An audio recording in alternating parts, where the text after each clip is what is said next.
Ben, a disappointing result. Any positives you can take out of tonight's game?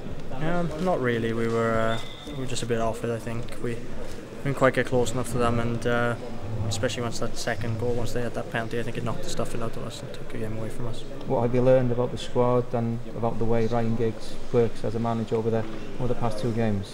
He's been great. We're trying to play football every opportunity, and I think tonight that was our,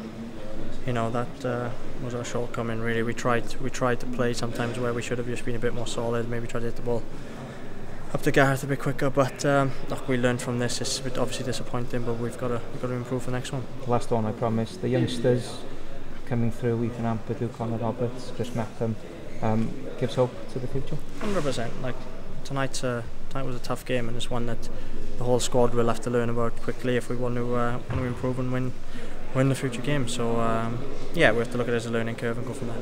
Definitely. Cheers.